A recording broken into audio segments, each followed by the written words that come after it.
Bonjour chers frères et sœurs en Christ, que la grâce, la paix et la miséricorde de notre Seigneur Jésus-Christ vous soient abondamment multipliés. Shalom et bienvenue dans cette nouvelle vidéo de 7 minutes de pain quotidien du 23 août 2026. Nous poursuivons notre lecture dans le livre de Actes des Apôtres, chapitre 16. Nous allons lire aujourd'hui le verset 24.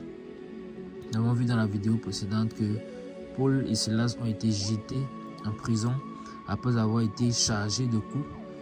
Et on a demandé au geôlier qui devait les garder de les garder sûrement. Donc on lui a donné des invectives et des prescriptions de garder sûrement l'apôtre Paul et Silas.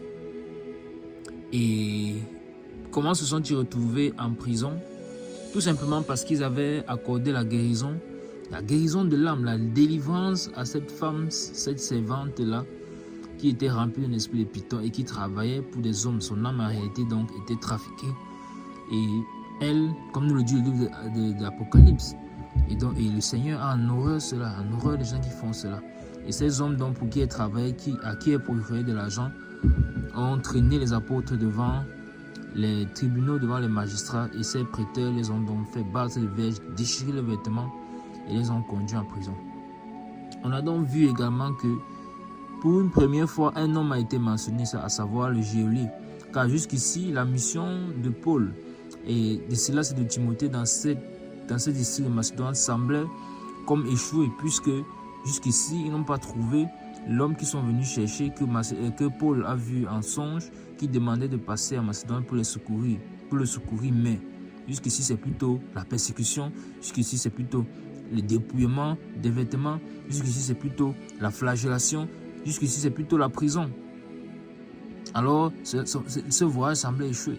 On a vu que ce geôlier est le premier homme en réalité qui a été mentionné. Pourquoi? Parce que Lydie, elle est une femme. Cette femme qu'ils ont rencontrée à ce lieu qui pensait être un lieu de réunion de prière près de la rivière, où Lydie a été convertie et elle a également fait convertir toute sa famille.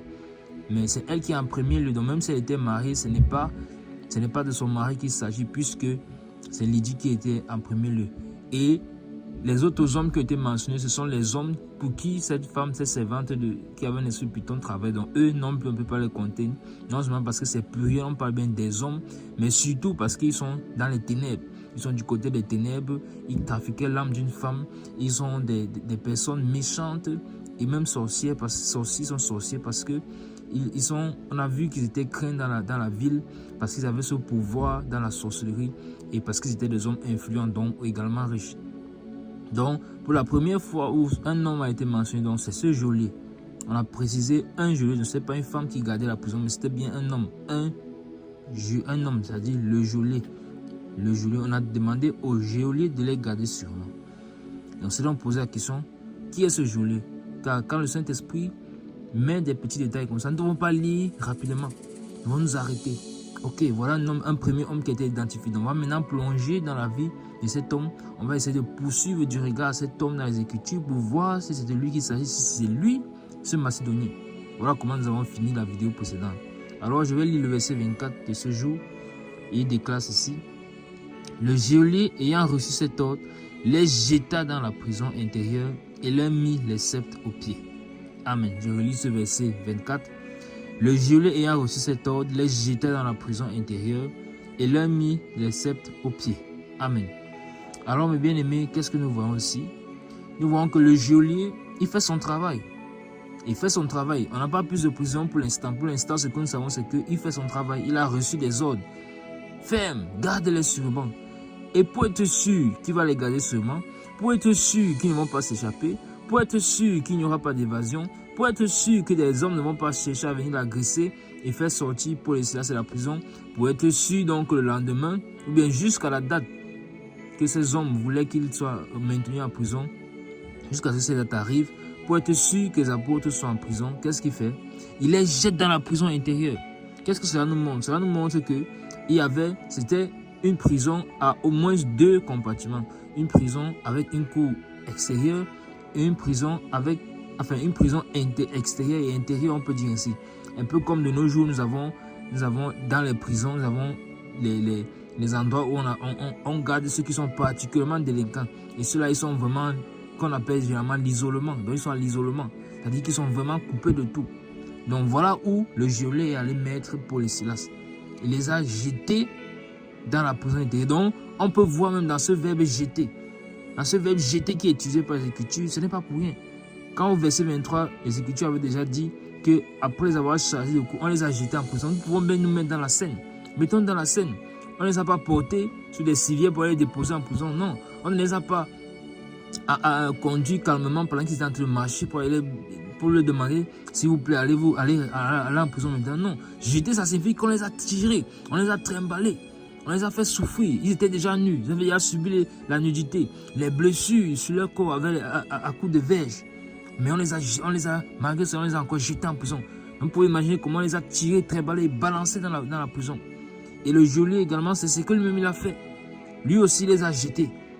Donc, dans le zèle, dans ce zèle-là pour montrer que oui, j'ai fait bien mon travail, dans ce zèle-là pour dire, je ne veux pas perdre mon travail, il faut que je les garde sûrement comme on m'a dit. Dans ce zèle-là pour montrer à ses chefs, les magistrats et les prêteurs, qu'il fait bien son travail, qu'il mérite même une promotion, qu'est-ce qu'il fait? Il les jette également aussi. Nous voyons également cela, généralement même dans les pays africains, où la police, voulant plaire généralement à ceux qui sont au-dessus d'eux, c'est-à-dire un policier qui veut plaire à son chef, et si son chef dit traite-le-moi durement, qu'est-ce qu'il va faire? Il va montrer un zèle excessif, au-delà même de ce qui a été demandé de traiter avec dureté. Il va aller au-delà. Pourquoi? Parce qu'il veut faire plaisir à son maître. Donc on peut imaginer comment le geôlier a jeté les apôtres dans la prison intérieure. Donc ça signifie qu'il y avait d'autres prisonniers qui mettaient dans la prison extérieure. Mais eux, il les a mis dans la prison intérieure. Il les a mis dans la prison intérieure. Et certainement, les apôtres sont seuls dans cette prison intérieure. Comme dans l'isolement, ce n'est pas tout le monde qui est à l'isolement. Et le mot dit bien isolement. Isolement, ça veut dire que tu te retrouves là-bas tout seul. Donc, Paul et Silas se retrouvent là-bas seuls. À l'isolement, dans la prison intérieure. Et qu'est-ce qu'il a fait d'autre? Encore pour être sûr qu'ils ne vont pas s'échapper, qu'ils ne vont pas trouver un moyen de s'échapper, qu'est-ce qu'il fait? Il les met les sceptres aux pieds. Il les met le sceptre aux pieds. C'est-à-dire, il a fait lier les pieds. Alors, qu'est-ce que nous voyons par cette image? Il les met les sceptres aux pieds. Cela signifie qu'une fois de plus, l'ennemi veut empêcher que la bonne nouvelle de l'évangile soit propagée.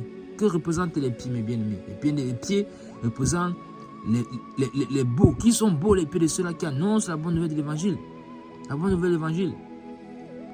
Alors, les sceptres qui sont mis aux pieds, c'est pour empêcher que le district de Macédoine n'arrive n'entende parler de la bonne nouvelle du Seigneur, de la bonne nouvelle de l'évangile. Car on a déjà compris que cet homme qu'ils sont en train de chercher sera une clé pour cette ville. Alors, il veut empêcher. Souvenons-nous que même lorsque l'apôtre Pierre avait été mis en prison, c'était exactement la même chose. C'était exactement la même chose. Et l'ange lui avait dit, mets tes souliers. Pourquoi? Parce que l'œuvre que tu as appelée, à laquelle tu as appelé n'est pas terminée. Tu dois encore annoncer l'évangile. Alors ici, les pieds des apôtres sont liés, comme pour leur empêcher d'annoncer l'évangile. Mais l'apôtre Paul n'a toujours rien dit. Il n'a toujours rien dit. Il subit, comme notre Seigneur a subi. Oh, mes frères, quel poids éternel de gloire cela est-il dans le ciel, de souffrir pour le Seigneur, nous dit le livre de Jacques. Alors, ils sont dans la prison intérieure, les sceptres aux pieds. Que vont-ils donc faire? Vont-ils commencer à se lamenter? Vont-ils pleurer? Oh Seigneur, pourquoi tu nous as envoyés à cette ville? On a voulu aller en Asie, tu nous as empêchés. Maintenant, tu nous fais venir en Macédoine. Ici, on vient souffrir. On vient nous flageller. On vient nous déshabiller. On vient nous mettre en prison. Est-ce là une attitude d'un enfant de Dieu? Est-ce là l'attitude des apôtres du Seigneur? Est-ce là l'attitude des missionnaires? Ils ont jeté en prison intérieure. Que vont-ils faire? Les voici dans la prison. La mission semble avoir définitivement échoué puisque les voici en prison. Ils n'ont aucune garantie du moment où ils vont sortir. Ils ne savent pas ce qui va se passer par la suite. Que vont-ils faire? Que doit faire un enfant de Dieu conduit qui se trouve dans cette situation? Que devons-nous faire? Nous lamenter? Nous lamenter, murmurer comme Israël dans le désert? Critiquer le Seigneur? Que devons-nous faire? Nous en tirerons certainement des leçons dans les prochaines vidéos. Nous arrêtons là pour aujourd'hui. C'était tout pour les 7 minutes de pain quotidien ce jour. Que la grâce, la paix et la miséricorde de notre Seigneur Jésus-Christ soient abondamment multipliées. Shalom.